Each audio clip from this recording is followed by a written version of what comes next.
And we're back, y'all. Thank you for watching today. Go ahead and hit that like button, my people. You know that it helps us out a ton. And of course, it helps you because it helps us keep bringing you this content. Now, y'all, why is it that so often, every so often, your girl, Stacey Abrams, pops up on some like corruption related stuff, y'all? I mean, how many different corruption related Stacey Abrams linked organization stories could there possibly be? You all remember the $2 billion, right, from the Biden administration that was kind of like a little bitty gift. I shouldn't say little bitty, a huge gift to her and related organizations. And you might also remember this story that we're about to get into real quick, that the state of Georgia is launching an investigation, or at this point already has the investigation launched, into Stacey Abrams linked organizations that were slapped with the largest campaign finance violation fines in the state's history. We're gonna get into that story here in just a quick second. But before we do, y'all, make sure you take care of your money. I'm not going to make this a long one, y'all. Go to Paralegold, PARALEGOLD.com, or call 844-651-8334, 844-651-8334. If you have $50,000 to $100,000 or more in your retirement, protected from inflation, protected from monetary debasement, you're about to retire. Make sure your money's still there and it's still worth something by investing at least some of it in gold. Talk to our partners at Augusta Precious Metals. Go click the link now, get the free information, and protect your precious retirement. And now we also have this story. Payments from Stacey Abrams' Georgia nonprofit to Friends law firm under scrutiny. Now y'all remember I am in the world's loudest country, and there's people just outside my door yelling and screaming. Not much I could do about that. So enjoy the background noise, y'all. Enjoy the sounds, people. Now, here it says, former Democratic gubernatorial candidate Stacey Abrams is facing renewed questions regarding her financial history as recent tax filings reveal her voting rights advocacy group Fair Fight Action paid over $20 million to a law firm founded by her close friend and former campaign chair, Allegra Lawrence-Hardy. Between 2019 and 2023, Fair Fight Action reportedly paid approximately $20.2 million to Lawrence and Bundy for unspecified legal services. Allegra Lawrence-Hardy, who chaired both of Abrams' unsuccessful gubernatorial campaigns in 2018 and 2022, established and worked for the firm until her departure in February. Initially reported by Real Clear Investigations, has raised eyebrows given Fair Fight Action's governing documents, which state the organization, quote, will not be operated for the pecuniary gain or profit of any individual. To about 20 million bones, y'all. Is that pecuniary gain? Lawrence-Hardy has publicly acknowledged her close friendship with Abrams stemming from their college years and early careers at an Atlanta-based firm. Now, y'all, this is kind of an ongoing slow boil of a scandal, because we did a previous report on that, y'all. We're going to flash back to that report. Even Democrats, even people on her side, have called Stacey Abrams out on this and said that this does not look good, that it looks kind of corruption-y, okay? And we're gonna shoot into that video so that you can see. Worked for her campaign or worked for one of her organizations? Yes, it's both. She was the campaign chair in 2018 and is the campaign chair for this campaign, which is usually an unpaid position that does a lot to do with fundraising, not so much the day-to-day of campaign operations. Yes, and that's exactly right. So the NAACP's Legal Defense Fund did a study up through cases in 2021 that looks at the fees that plaintiffs as well as states in defending these cases have paid in past cases similar to the one that Fair Fight Action filed. And they found the most expensive case was $8.8 million in legal fees. That was a case down in Texas. And typically, they said it's a couple $100,000 over a couple of years. Mm-hmm. So this the $25 million for just half of this case already makes it the most expensive. And I should add, it's not just Lawrence and Bundy, the law firm of the campaign chair. They had, I believe it was 8 law firms involved in this case. But Lawrence and Bundy, they were the lead counsel.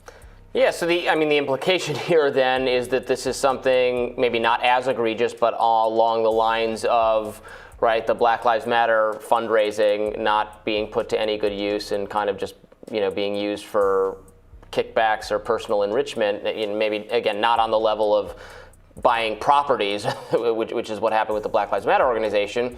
But this looks kind of fishy based on your reporting. It's hard to come away with another conclusion.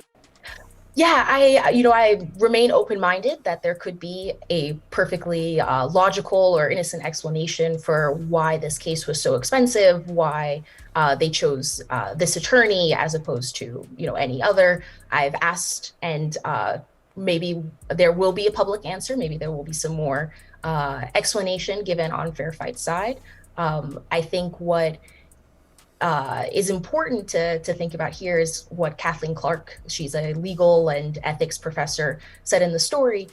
She said, there could be an explanation, but there's a fiduciary responsibility to make the best choices. Abrams was chair of this organization up until 2021 when she announced her second run for governor. And so in that role as chair of this nonprofit, chair of the board for this nonprofit, did she make the best decisions in spending the money that she raised? And Fair Fight Action during this time, this is just the 501c4, the nonprofit group, not even the Fair Fight Action PAC, which is called Fair Fight Inc. They raised $61 million, which is more than any other nationally known group in Georgia.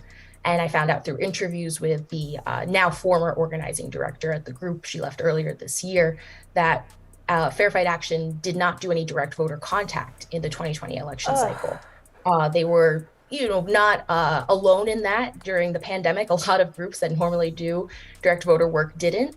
I was able to verify that information talking to other voting groups in Georgia. So their main, the meat and potatoes of what this organization did, their main priority was this litigation. And that is where they spent, it looks like based on the 990 forms, the majority of their money.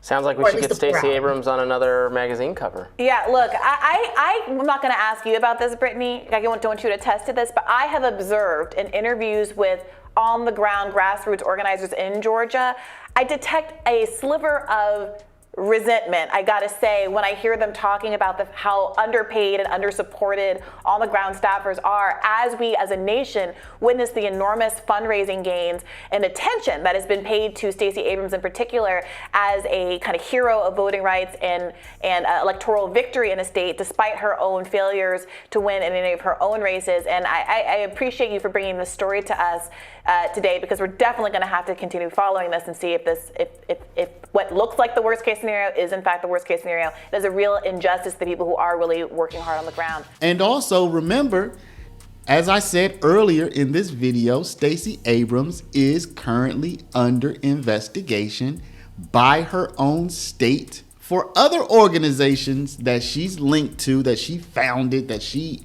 interacted with, that helped her out, that have actually been found liable, guilty, if you will, for campaign finance violations or some related types of violations, and had to pay over $300,000. Earlier today, the state Senate voted to launch a probe into the New Georgia Project for alleged financial misconduct. Abrams formed the group during her first run for governor. Fox's Deidre Dukes is live tonight at the state capitol with the new developments. Deidre? Yeah, this is the same committee that is currently investigating Fulton County DA Fonnie Willis. I spoke to the committee chair this afternoon, and he insists that Abrams is not being targeted by this new investigation. Senator Bill Cowser sponsored SR 292 to open a probe into the New Georgia Project, which was formed by Stacey Abrams after the grassroots organization was fined $300,000 by the State Ethics Commission for allegedly functioning as an illegal super PAC during Abrams' 2018 gubernatorial campaign. So nobody is after her individually. It's that these organizations that admittedly supported her with dark money have confessed. The Senate panel is still investigating accusations of potential conflicts of interest and the misuse of state funds after Fulton County DA Fonnie Willis denied allegations that she benefited financially from her relationship with former Special Prosecutor Nathan Wade. The Republican-led committee was established during last year's legislative session over the objection of Senate Democrats who accused Republicans of playing party politics. This investigation on Fonnie Willis and now expanding to Stacey Abrams is a waste of taxpayer dollars and won't end up helping Georgians who are concerned about cutting costs in health care, costs in housing, costs in education. They want support on how to put food on the table.